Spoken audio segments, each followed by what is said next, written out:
आप देख रहे हैं WLBS न्यूज। चैनल को सब्सक्राइब करना और बेल आइकन को प्रेस करना ना भूलें।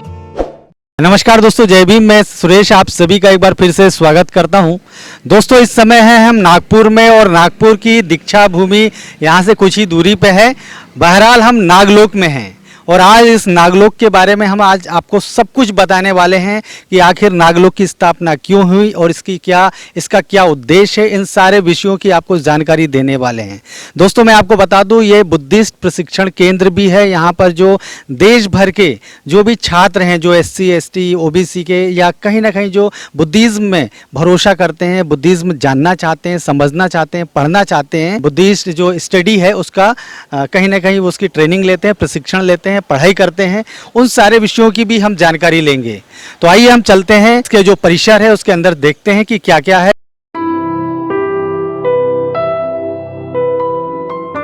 सर, आपका हमारे चैनल में सबसे पहले स्वागत है। जय भीम, जय भीम। सर, सबसे पहले तो हमारे दर्शकों को आप ये बताइए कि ये जो नागलोक नाम से जो प्रशिक्षण केंद्र है, आप लोगों ने क्या सोच के, क्या उद्देश्य के साथ और कब इसकी स्थापना की थी? Okay, thank you.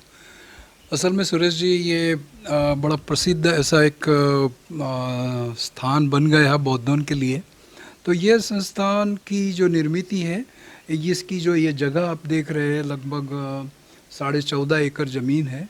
इस को ख़रीदारी का एक जो सिलसिला शुरुआत हुआ, वो हमारे इस जागतिक स्तर का जो आंदोलन है, हमारा त्रिरत्न बौद्ध महासंघ, उसके निर्माता भेंट किए थे नागपुर में 1992 में, जनवरी 1992 में। और उन्होंने अपनी इच्छा जाहिर करी कि भाई यहाँ कहीं ऐसा एक आधा 25 एकड़ का कुछ ज़मीन का टुकड़ा मिलता है, तो यूँ समझिए कि वो आप एक अच्छा केंद्र बना सकते हैं, जिस केंद्र में आप अपना प्रशिक्षण चला सकते हैं। तो उनकी ही एक दृष्टि की वजह से यहाँ के जो संस्थापक है आदरणीय धम्मचारी लोकमित्र जी, और यहाँ के जो लोकल धम्मचारी थे, धम्मचारी विवेक रत्न जी, धम्मचारी अमोघ सिद्धि जी, धम्मचारी अमृत सिद्धि और अन्य धम्मचारी गण, उन्होंने प्रयत्न किया और ये इतना सा ज़मीन का टुकड़ा आखिर उनको मिल पाया। और यहाँ फिर 1993-94 में ये जगह ढूंढना की प्रक्रिया शुरुआत हुई और समझिए कि हमने इसका भूमि पूजन किया। और उस दरम्यान बहुत स्पष्ट था कि हम लोग कुछ ऐसा युवकों को और युवतियों को इकट्ठा करेंगे भारतवर्ष से, जो युवक और युवतियों को हम 1 वर्ष का, 3 वर्ष का ऐसा प्रशिक्षण देंगे, जहाँ बाबा साहब का विज़न, बुद्ध धम्म की शिक्षाएं और उसका जो अभिव्यक्ति स्वरूप कार्य है, जो समाज में अभिसरण होना चाहिए, उसको लेके केंद्र बनाए।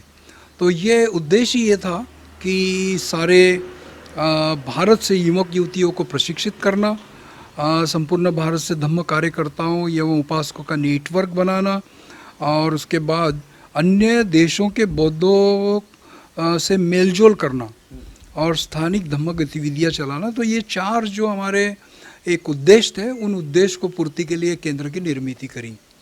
और तब से लेके 1995 से ये कुछ इमारतों का, भवनों का निर्माण होना शुरुआत हुआ। और हमारा जो प्रशिक्षण है, प्रत्यक्ष प्रशिक्षण, वो हमारा 2001 से शुरुआत हुआ।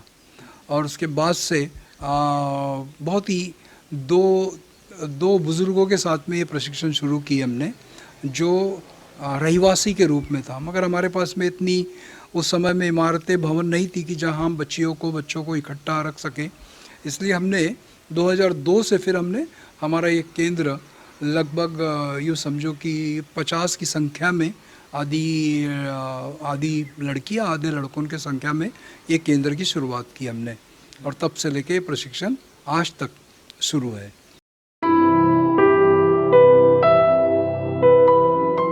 चलित मुद्रा में तथागत बुद्ध की जो मूर्ति है या प्रतिमा है, उसके स्थापना के पीछे आप लोगों का क्या उद्देश्य था? सर, जब ये केंद्र हम लोग इस्टेब्लिश कर रहे थे ना, तो इस केंद्र की पूर्णत्व कैसा होगा, यानी संपूर्ण कैसा दिखेगा, वो एक हमारे प्रेसिडेंट को खूब दिल में बात खटक रही थी। उसने में जो यहाँ हमको जो थोड़ा बहुत मदद करते हैं ताइवान के हमारे भाई बहन, उनमें से एक ग्रुप आया था और उन्होंने बोला कि ये तो बड़ा अच्छा केंद्र है और फिर यहाँ मैं बुद्ध स्टैचू बना के दूंगा। और वो जो बोलने वाला व्यक्ति था, वो था बड़ा प्रसिद्ध ऐसा शिल्पकार जिसने वहाँ की बड़ी फेमस मूर्तियाँ बनाई थी। तो उन्होंने बोला कि ठीक है, मैं अपनी तरफ से कुछ योगदान दूंगा, आप लोग भी कुछ यहाँ अपना फंड रेज करो। तो उस दृष्टि से फिर ये मतलब हुआ। सर मैं आपसे एक जानकारी और चाहता हूँ। जिस प्रकार से बिल्डिंग का जो स्ट्रक्चर बना हुआ दिख रहा है, वो स्ट्रक्चर मुझे इंडिया में इस प्रकार की बिल्डिंग जो बनती है ऐसी कोई चलन मुझे नज़र नहीं आता है। ये आखिर जो बिल्डिंग का स्ट्रक्चर बड़ा बहुत ही अलग दिखता है, ईंटा भर दिख रहा है, उस पर प्लास्टर नहीं है, कोई पेंटिंग नहीं है। ये इसके बारे में क्या, ये आर्किटेक्ट जो है उसके बारे में कुछ बताइए। आर्किटेक्चर बड़ा प्रसिद्ध है और एक फेमस आर्किटेक्चर है जिसका नाम है क्रिस्टोफर चार्ल्स बेनेंजीर। पूना में रहते हैं पर वो है बाहर के। वो हमारे प्रेसिडेंट जो लोकमित्र जी है उनके मित्र है अच्छे, और उनका डिज़ाइन बड़ा फेमस है। अब इससे कोई भी संस्थान हो उसको फिर मेंटेन करने के लिए बहुत पैसा लगता है ना साहब। तो ये जैसे मतलब अभी दीवार पे खाली ईंटें दिख रही हैं, तो अब इसको मेंटेनेंस में हमको इतना पैसा नहीं जाएगा। नहीं, लेकिन सुंदर दिख रहा है ये। सुंदर बहुत है क्योंकि इसका आर्किटेक्चरली मतलब इस तरीके से उसका बनाया गया। और जो आप डोम देख रहे हैं ना, ये गुफाएं हैं, जो बुद्धकालीन गुफाएं होती है ना, केव्स होती है, तो वो गुफाओं का आकार दिया गया है। पर सभी बिल्डिंगों को इसी तरीके से गुफा का आकार दिया हुआ है। हमारा ऑफिस है पर हमने रिसेप्शन के रूप में वहाँ एक एम्पोरियम भी बनाया। जो विजिटर्स आते हैं वो छोटी मोटी वस्तुएं खरीद लेते हैं और किताबें खरीद लेते हैं। अच्छा, अभी तो बंद है ये। अभी फिलहाल बंद है। हम अंदर से नहीं देख पाएंगे। नहीं, अंदर से नहीं देख पाएंगे हम।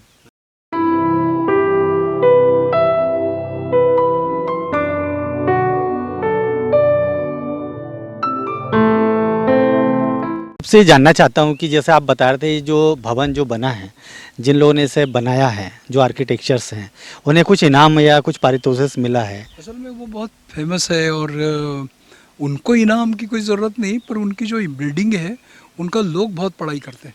अब तक तो कई छात्र यहाँ आर्किटेक्चरल जो है कर रहे हैं, वो यहाँ आके भेंट किए, उनकी डिज़ाइन को देखते हैं, कई फ़ोटो निकालते हैं। कुछ लोग तो दिनों बिताते हैं वो उनकी ड्राइंग को स्टडी करने के लिए। मेरे ख्याल से ये जो दो बिल्डिंग है ना, उपाय, ये तो उनके एक जो मैगज़ीन निकलती है हर साल की, उसमें इसका फ़ोटो भी आया था। दोस्तों, अभी हम बिहार की ओर जा रहे हैं। यहाँ पर तथागत बुद्ध का एक विहार है, जहाँ पर उनकी जो प्रतिमा है वो काफ़ी विशिष्ट है, हम वो देखेंगे। और जो आप अभी ये देख रहे हैं, चलित मुद्रा में तथागत बुद्ध की 56 फीट की ये प्रतिमा है, बहुत ही आकर्षक है और इसे देखने के लिए देश विदेश के लोग आते हैं। मैं सिर्फ भारत के लोगों की बात नहीं करता हूँ। सर, मैं आपसे जानना चाहता हूँ, यहाँ पर कौन कौन से देश के लोग आए? भारत के तो विभिन्न प्रदेशों के लोग आते ही आते हैं। मेरे ख्याल से दुनिया के कोई भी ऐसे देश के लोग आने से चुके नहीं है, हर एक जगह से आए। इसके बारे में बताना चाहूँगा, ये जब आई थी ना स्टैचू, ये 3 पीस में आई थी। 3 पीस में आई थी। तो उनका जो सामने वाला हाथ है ना, वो हाथ का आधा हिस्सा और शरीर का आधा हिस्सा छाती के पास से वो एक था। उसके बाद में नीचे का एक था, और जो लोटस थे वो लोटस 2 थे। तो ऐसा एक मतलब फिर यहाँ आकर 1 महीना उन्होंने इंस्टॉल किया। एक पूरा महीना वो लोग यहाँ रहे, और कुछ हमारे यहाँ के लेबर और वहाँ के केवल 4 लोग, 4 और 1-2 लेबर्स और थे उनके साथ में, ऐसे 6 लोग थे। उन्होंने बहुत मेहनत करी, यानी उनके काम का तो वाकई में मतलब अगर भारतीय होते तो शायद 50 लोग लगते, मगर वो 5 लोगों ने ही बहुत ज़बरदस्त मेहनत करी। सिर्फ 5 लोगों ने ये मूर्तियाँ इंस्टॉल कर दी? पूरी इंस्टॉलेशन उनके वजह से हुआ। हालांकि मैंने क्रेनें वगैरह मंगाई थी हमने, वो क्रेनें लगी, बहुत खर्चा भी आया। वो क्रेन तब ये ऐसा घूमट नहीं था जो देख रहे हैं आप, सुंदर जो हरियाली दिख रही है वैसा नहीं था। तो ये सब करने के लिए बहुत जद्दोजहद लगी काफ़ी। मतलब मैं तो 2 रात जागा इसके लिए और उसको खड़ा करने के लिए, और मेरे सारे दोस्त भी थे, और बहुत सारा पैसा लगा उसको मतलब इंस्टॉल करने के लिए उस समय। अभी हम जो बुद्ध विहार में जा रहे हैं, तो यहाँ पर मेडिटेशन भी होता है? जी, यहाँ हम जो जा रहे हैं उसका नाम है बुद्ध सूर्य विहार। तो यहाँ हमारा यूँ समझो कि 400 से 500 लोग बैठने की एक व्यवस्था है, और अभी फ़िलहाल लॉकडाउन में उसके तरफ मतलब लोगों का आना जाना नहीं है, तो बंद सा है।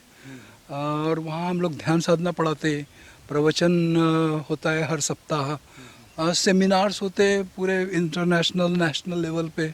और शिविर लेते हैं हम लोग हर माह में एक बार, तीसरे सप्ताह, हर तीसरे सप्ताह के इतवार में। और उसमें भी बहुत सारे लोग आ जाते हैं ये सब करने के लिए, अटेंड करने के लिए। जैसे आप बता रहे हैं इंटरनेशनल लेवल के यहाँ पे सेमिनार्स होते हैं, तो इंटरनेशनल लेवल के लोग भी यहाँ आते हैं कि दूसरी कंट्री के लोग भी आते हाँ, हैं? बिल्कुल, बहुत सारे देशों से, बहुत सारे देशों से लोग आते हैं। अभी तक आपने थोड़ी देर बताया कि सभी देश के लोग आए हैं, फिर भी ज़्यादा करके मोस्टली कौन सी कंट्रीज़ के लोग यहाँ पे आते ऐसा स्पेसिफिक नहीं है, मगर फिर भी ताइवान है, चाइना है, कोरिया है, फिर इंग्लैंड है, अमेरिका है, अन्य दूसरे देशों से भी लोग आए हैं। हैं? दलाई लामा जी भी आए हैं, उनका भी एक बार विजिट हुआ शायद, हमने फ़ोटो वगैरह देखी है। वो कब आए थे? दलाई लामा असल में 2 बार आए। हाँ, 2 बार यहाँ विजिट किए। एक बार तो वो यहाँ के रुके, कम से कम सप्ताह भर रुके, और एक बार उन्होंने 2-3 दिन के लिए आए थे। तो 2 बार उन्होंने बहुत ही अच्छी पब्लिक मीटिंग भी लिए, हमारे लिए प्रशिक्षण भी लिया, और हमारे साथ बहुत अच्छा समय बिताया।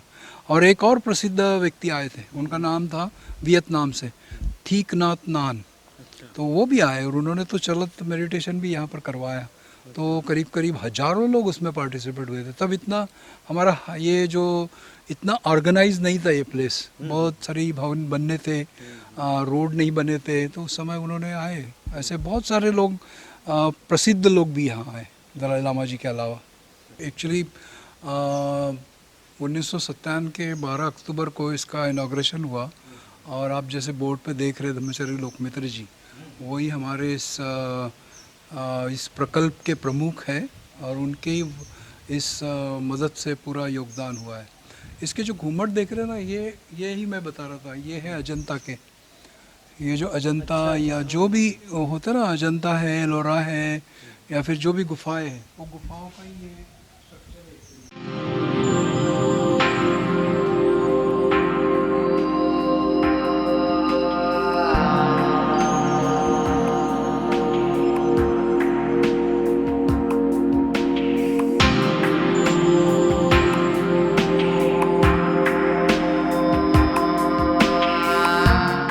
तथागत बुद्ध की ये जो मूर्ति है काफ़ी आकर्षक लग रही है, और बाबा साहब का छाया चित्र भी है। ये मूर्ति कहाँ से आई? ये मूर्ति तो भारत में ही बनाई हमने। हाँ, भारत में बनाई, मगर इसका एक ये जो मूर्ति है, ये अजंता का जो पहली गुफा है अजंता की, उस गुफा की ये प्रतिकृति है। ये जो धम्मचक्र प्रवर्तन मुद्रा कहते हैं इसको, एक लोगों को पढ़ाने वाला, लोगों को ज्ञान देने वाला, ऐसा एक, वो हमने भारत में ही बनाए। पुष्प वगैरह नहीं है, तो ये लॉकडाउन का असर है, वरना ये खूब खूबसूरत हुआ करता है। ये पूरा भवन है, इस भवन में लगभग 500 लोग बैठते हैं जब अधिवेशन या कोई ऐसा ऑर्गेनाइजेशन होता है तब। हाँ, वो जो हम वहाँ पे जो फोटो देख रहे हैं जी, ये जो बुद्ध ने बहुत ही मशहूर ऐसी शिक्षा प्रतीत्य समुत्पाद की दी थी, यानी जिसको हम कहते हैं कार्य कारण भाव, कंडीशन को प्रोडक्शन, तो ये इसको भाव चक्र बोलते हैं। और तिबेट की कोई भी मॉनेस्ट्री में जाओ आप, उसके गेट पर ये चित्र आपको दिखाई देगा। ये भाव चक्र में ये जो राक्षस जो पकड़ा हुआ है, वो हमारी दुनिया है। वो राक्षस है समय का, और समय है वो समय होल्ड करके रख रहा है पूरे हमारे ज़िंदगी को। और थोड़ा करीब से आने के बाद देखेंगे आप कि इसमें 4 गोल है, 4 गोल है। तो पहला गोल जिसमें सुअर, सांप और मुर्गा है, तो उसको कहते हैं लोभ मोह द्वेष का गोल। दूसरा जो दिख रहा है आपको, वो है एक सफ़ेद और एक काला। तो सफ़ेद में आप देखते हैं कि लोग अकेले अकेले जा रहे हैं और खुशी से जा रहे हैं और ऊपर की तरफ जा रहे हैं। और काले की तरफ ये है कि जिन लोगों ने मतलब बुरा कर्म किया है, वो इस तरीके से मतलब अकेले नहीं है, वो भीड़ में है और डरे हुए खौफ में, और नीचे जाना मतलब एक तरीके से उनके जीवन में बर्बादी हो रही। उसके बाद में ये तीसरा गोल देख रहे हैं आपको, तो इसमें 6 सेगमेंट है। तो ये 6 हमारे हर हर क्षण हम ये 6 अवस्थाओं में जाते हैं। तो पहले बहुत खुश रहते तो उसको देवलोक कहते हैं, उनको परवाह ही नहीं क्या होगा कल, सब कुछ मिल रहा है उनको तो खा रहे ऐश। अच्छा, देवलोग यही है, लोग बोलते कहीं ऊपर है, ऐसा नहीं है। नहीं नहीं नहीं नहीं, अपने मन में जब हम खुशी से जब हम ये भूल जाते कि मैं मरने वाला हूँ, मैं भूल जाता हूँ कि मेरा नज़दीक कब बिछड़ने वाला है, मैं भूल जाता हूँ कि मेरी ज़िंदगी केवल क्षण भर की है, तो ऐसा जब जीते तो नशे में जीते तो उसको कहते हैं देवलोक। दूसरा देखेंगे आप, ये एक प्रकार का मनुष्य लोग दिखता है, पर लोग मतलब सुन रहे, बुद्ध की शिक्षा सुन रहे, ज्ञान सुनना चाहते हैं, कुछ अच्छा जीवन करना चाहते हैं अपना। हाँ, उसके बाद में ये मतलब जो देखेंगे इसको एक तरीके से यूँ बोला जाता है कि वो असुर लोग, असुर यानी जो मतलब बाबा साहब ने कहा था असुर मतलब जो सूरा नहीं पीता। नहीं, वो नहीं है। असुर मतलब एक तरीके से राक्षसी प्रवृत्तियाँ, यानी मैं मेरे घर के सामने एक पेड़ लगाया हूँ, तो वो पेड़ मेरे घर के सामने से लगा और अचानक उसकी जो डालियाँ हैं वो आपके घर पे आ गई। तो मैं क्या करता हूँ, आप अगर आम खाना चाह रहे तो मैं बोलता नहीं, ये मैंने पेड़ लगाया मैं खाऊंगा, तो मैं उसका बूंदा काट लेता हूँ। उसको हम अगर हमारे दर्शक समझना चाहे तो हम ये कह सकते हैं असभ्य लोग, अमर्यादित लोग, असभ्य लोग और क्रूर वाली प्रवृत्ति। उसके बाद में ये तीसरा जो देखते हैं आप, इसको नरक लोग बोला गया है। अच्छा। तो नरक यानी क्या होता है, यानी मान लो कि आप कोई बुरा कर्म कर लिए, तो बुरा कर्म करने के बाद आप पकड़ा गए, तो पकड़ने के बाद में आपके मन में डर पैदा हो गया, तो आपको डर काहे का लगता, पुलिस का डर काहे का लगता, बेइज्जती का। तो आपको एसी के रूम में सुलाए तो भी आप क्या होते, वहाँ गर्मी हो रही, तो आप नरक यातना में, इसका मतलब यानी अच्छी जगह होने के बाद भी आप बेचैन हैं, तो उसको नरक यातना बोला गया। उसके बाद में ये प्रेत लोग हैं। अच्छा, भूत प्रेत रहते हैं।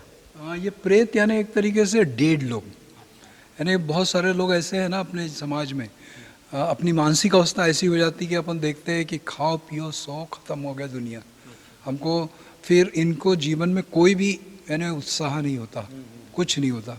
तो ऐसे लोग प्रेत यानी डेड टाइप के होते हैं, उनके दिमाग में कुछ भी यानी ऊंची सोच ही नहीं आती। तो इस तरीके से ये जो मतलब ये जो 6 आरे हैं उसको बताते हैं, और ये 12 जो है फिर इसको निदान बोलते हैं।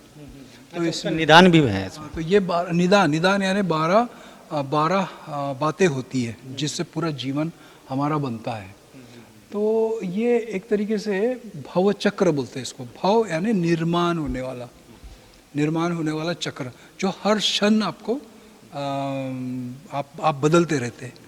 तो ये जो राक्षस ये बता रहा है हमको कि तुम इस तरीके के तुम्हारा जीवन में जी रहे हो, तो हमको मालूम नहीं कि हम ऐसा जीवन जी रहे हैं। हम क्या बोलते हैं, देवलोक कहीं तो होगा। नरक लोग कहीं होगा। हाँ, अब ये देखो प्राणी लोग हैं, एक लोग है और एक प्राणी लोग। अब ये प्राणी लोग में क्या है कि हमारा जो जीवन होता है ना प्राणियों की तरफ होता है। अब हम भी जो है प्राणी की तरह ही है ना, खाना पीना सोना पैखाना करना और अपने जैसे बच्चे पैदा करना। तो जानवर और हम में क्या अंतर है, हम ड्यूटी चले जाते हैं, हम बातचीत करते हैं, हम टीवी पे दिखने वाले बस यही है, वो नहीं दिखेंगे, उनकी बुद्धि काम नहीं कर रही। तो उसी तरीके से कई बार हमारे में से जो लोग हैं वो ऐसे बुद्धिहीन है, उसको कहते हैं प्राणी लोग। तो ये और ये 12 जो कलियाँ है बाकी जो बाहर में है उसको ये कहा जाता है कि वो हमारे जीवन का एक तरीके से जीवन मरण का पूरा दृश्य है। तो पहले अज्ञानी है, ये अज्ञानी है, लकड़ी के बल पे चल रहा, अंधा है। उसके बाद में संस्कार है, वो जो कुम्हार है अपने मिट्टी के मटके बना रहा है। उसके बाद में ये विज्ञान है, विज्ञान में एक बंदर को बताया जाता है जो फल चखता है फेंकता है, चखता है फेंकता है, डाली पर बैठता है। फिर उसके बाद में ये नाम रूप है, नाम रूप यानी एक तरीके का नाम मतलब मन, रूप मतलब शरीर, ये बनता है। उसके बाद में 6 इंद्रिय हमारे, 6 इंद्रियों से स्पर्श होता, स्पर्श से वेदनाएं होती, वेदना से हम वेदनाओं के बाद में हमारे मन में तृष्णा उत्पन्न होती, तृष्णा के बाद में हम लोग उपादान करते, बार बार उस तरीके के उपादान करने की कोशिश। उसके बाद में भाव होता, यानी एक तरीके से प्रेग्नेंट होते। फिर उसके बाद में जन्म होता और फिर ये मृत्यु होता। तो ये चक्र है पूरा। सर कितनी दोस्तों ये कितनी महत्वपूर्ण बातें बताई सर ने। हम कोई भी तस्वीर देखते हैं, तस्वीर अच्छी लगी देख लिए, लेकिन तस्वीर के पीछे में जो लॉजिक है, उसके पीछे में जो उसका रहस्य है, उसका जो सार है, वो जानना सबसे बड़ी बात है। बहुत समय लगता सीखने के लिए। मैंने जो बताया ना वो केवल ऊपरी किताबों की जैसे 4 लाइनें पढ़े जैसा है। आपको आके यहाँ प्रवचन सुनने पड़ेंगे, आपको स्वयं वो अनुभव लेना पड़ेगा कि अरे ऐसा होता है क्या, ऐसा होता है क्या, तो वो देखना पड़ेगा। बहुत अच्छा। हमारे बीच में कुछ महिलाएं भी हैं यहाँ पे। आप लोग यहाँ पे जो काम करते हैं, तो यहाँ काम करने में कैसा महसूस होता है? अच्छा लगता है। अच्छा लगता है। तो ऐसा तो लगता तो नहीं कि यार बहुत काम करना पड़ता है? और नहीं लगता वैसा, अच्छा लगता है। कहाँ से आए आप? हम विशाखापट्टनम से। विशाखापट्टनम से। वहाँ पे दूसरी भाषा बोली जाती है, तेलुगु। तेलुगु में हमारे दर्शकों को जय भीम बोल दीजिए। జై భీమ్ అన్నలు తమ్ములు అందరికీ నమస్కారం. నాగలోకలో ఉన్నాను, అక్కడి నుంచి జై భీమ్. Thank you. मी इथलीच आहे महाराष्ट्रामधले. अच्छा, महाराष्ट्र से हैं, यही नागपुर से हैं? हो, नागपुर से. तो यहाँ आप कब से आई हैं? यानी हमारा जन्म यहीं का ही है और यहाँ पे मैं 8 साल हो गया यहाँ काम कर रही हूँ नागलोक में. तो ये क्या, ये भाजी है क्या? हाँ, ये सब्जी है, चवलाई की सब्जी. अच्छा, छोले की बहुत अच्छी भाजी है।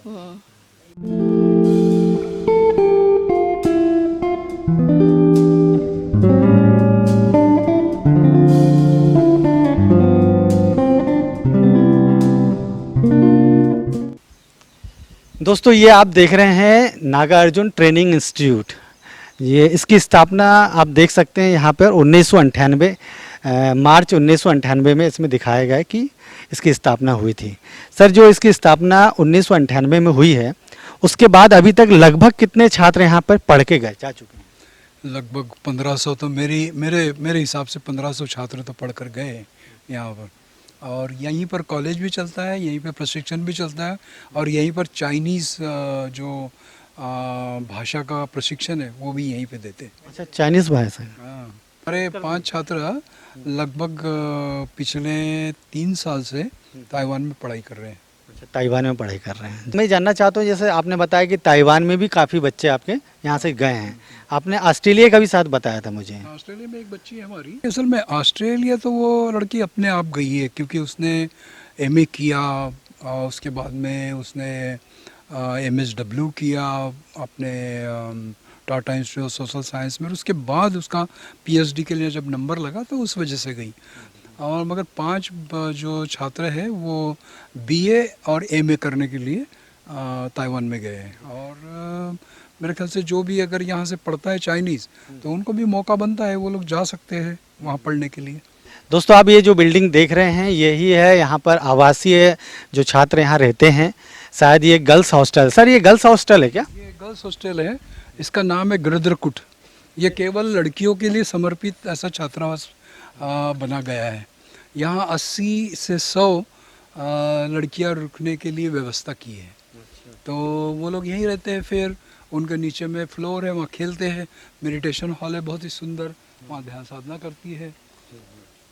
बहुत ही हम पुरुषों को वहाँ प्रवेश नहीं है। अच्छा। मगर अभी फ़िलहाल कोई है नहीं। हाँ। करके हम लोग वहाँ तक जा रहे हैं, वरना हम वहीं से हम लोग मतलब नहीं आ सकते थे।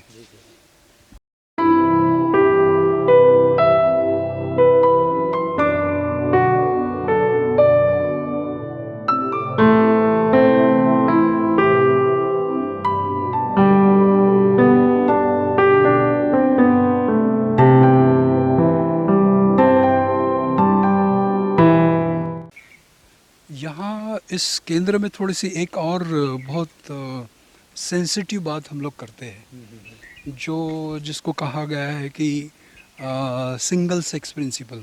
सिंगल सेक्स प्रिंसिपल मतलब जैसे बुद्ध धम्म में बहुत मायना है इसका, कि भाई स्त्रियों ने स्त्रियों के साथ संपर्क करें, पुरुषों ने पुरुषों के साथ संपर्क करें।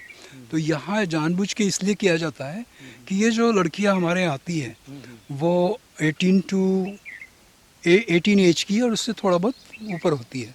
तो जो लोग भेजते हैं यहाँ पर माँ बाप, तो उनको एक तसल्ली हो कि बच्चे यहाँ सुरक्षित हो। और वैसे भी हमारी जो सामाजिक संगठन है या धार्मिक संगठन है, उनमें इन बातों का ख्याल रखना बहुत ज़रूरी है, क्योंकि बड़े भरोसे के साथ में लड़के लड़कियां आते हैं, तो हम बहुत स्ट्रिक्टली सिंगल सेक्स प्रिंसिपल का फॉलो करते हैं कि कोई भी लड़का कोई लड़की के साथ में बेवजह मिंगल ना हो। क्लास में रह सकते हैं, पर क्लास के अलावा हम ये कैंपस में बहुत स्ट्रिक्टली इस रूल को फॉलो करते हैं।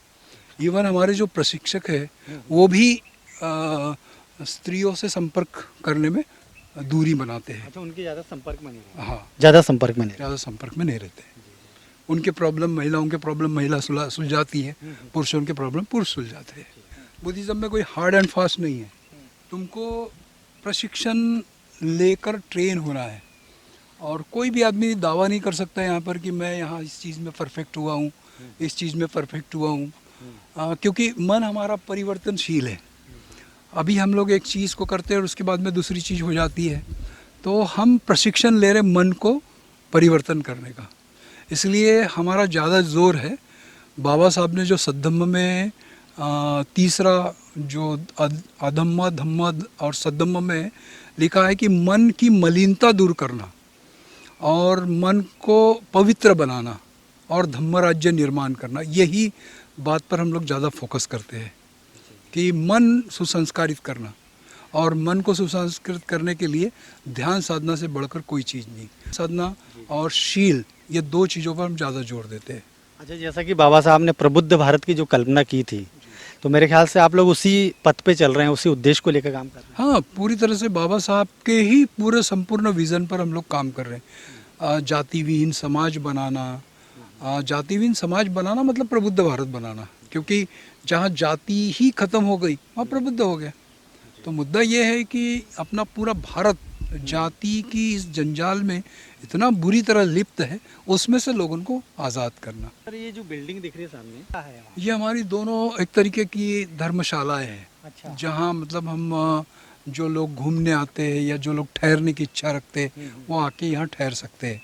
और ये शिविरों में अगर लोग आना चाहते हैं धम्म पढ़ने के लिए, उनके लिए भी व्यवस्था कर रखी है। मैं इस वीडियो के माध्यम से लोगों को बताना चाहूँगा कि जब कभी आपको नागलोक आना है या नागपुर घूमने आना है, तो यहाँ आवास का पूरा व्यवस्था है। आप यहाँ के रुक सकते हैं और इतने सुंदर परिसर का आनंद ले सकते हैं। ये बाबा साहब का जो कोटेशन है दोस्तों, देखिए, यह नया रास्ता जिम्मेदारी का है। आप सभी ने इस बात का ध्यान रखना चाहिए कि हमने कुछ निश्चित किया है, केवल पेट भरना ये मकसद ना बनाएं। अपनी आमदनी का 20वां हिस्सा धम्म कार्य के लिए देने का निश्चय करें। बोधिसत्व डॉक्टर बाबा साहेब अम्बेडकर। दोस्तों, ये जो लाइनें लिखी है काफ़ी महत्वपूर्ण हैं। सर, ये जो नक्शा है इसमें जैसे लिखा उड़ीसा में 170, छत्तीसगढ़ 192 और आपका झारखंड वहाँ पे 40, बिहार है ना वो, हाँ 57, असम का 1। ये आंकड़े क्या दर्शाते हैं? इतने छात्र इस राज्यों से आए हैं अब तक। अब तो सर ये 2019 का है, 2021 तक अभी ये 1500 से करीब ऊपर हो गया। तो हमारे मतलब इतने राज्यों में से इतने छात्र अब तक आए थे, ये उसको दर्शा रहे। ये दोस्तों, नागलोक का उद्देश्य आप एक बार फिर से आपके स्क्रीन पे आ रहा है। पहला है संपूर्ण भारत में युवा बौद्धों को प्रशिक्षित करना।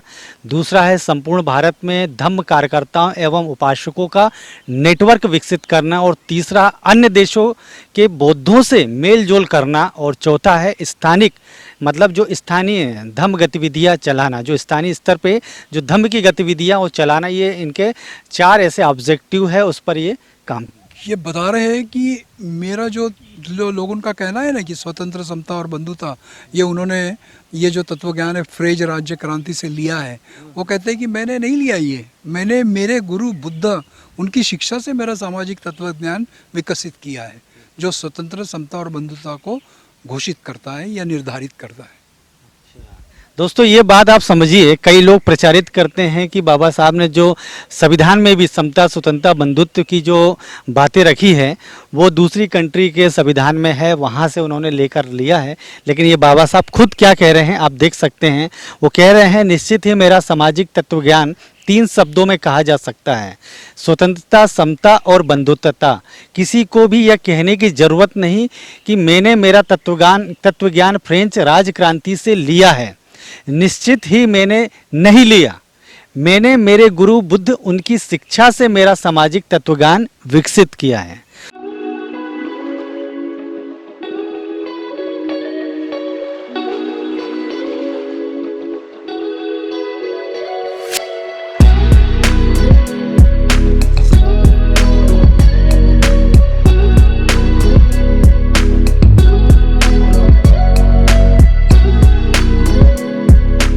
ये जो इनका जो उद्देश्य है, स्थानिक धम्म गतिविधियाँ जो आपने वहाँ हमने ऑब्जेक्टिव्स बताए थे, ये देखिए साप्ताहिक धम्म वर्ग हर रविवार सुबह 9 बजे यहाँ पे होता है। 1 दिवसीय धम्म शिविर हर महीने तीसरे रविवार को सुबह 10 बजे से शाम 5 बजे तक होता है। हर माह की पूर्णिमा को चलते हुए बुद्ध के सामने विशेष पूजा होती है। मित्र अभ्यास वर्ग, ध्यान वर्ग, संघ सभाएं इत्यादि गतिविधियाँ नियमित रूप से होती है।